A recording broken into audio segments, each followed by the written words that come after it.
here is that same data set, and now we'll use the 3D magic wand to do the segmentation using, of course, the magic wand inside the Pixel Classifier. So start Pixel Classifier, turn on the magic wand, it turns on by default. Also starts 2 classes by default when you enter, and then you can annotate in 3D with a single click. So just select a region of interest, paint, and you can come and check if the annotation you've made is reasonable. Looks good. I'll now check a different Z position to see if the segmentation is looking reasonable. That's what it looks like already. So that's pretty good. We can, of course, edit this annotation with the magic wand, for example. We can magic wand in 2D.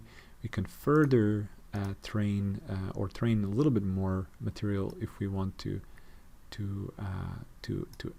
improve on our result. So that will probably make it a little bit better, since there was a little gap there. Now there is no gap, and this training can then be applied to additional Z slices, and the segmentation is what you can see now. So if I go to 3D, it will create a 3D mesh representing this region here. I can then teach this classifier and and apply it on the whole image, or just in this ROI that we predefined around the cell, around the ruffle. So I'll apply here, and this will create a new object group up here. Okay, that is complete.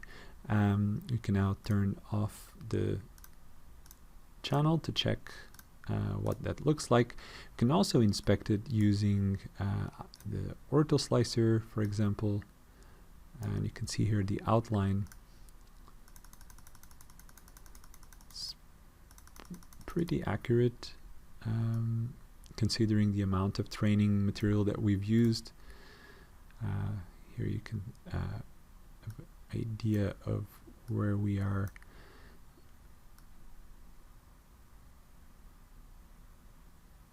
So I'm going up and down and showing a section of the mesh that we generated.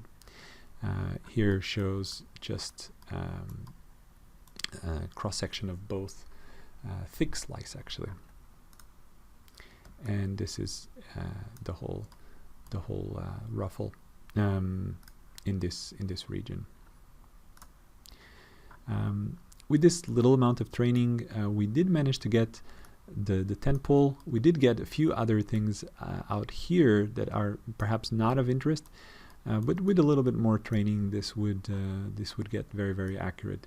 And because we have this pixel classifier, we can save it off and apply it to other images, even a time lapse, in case we wanted to detect more of these structures over time in other samples.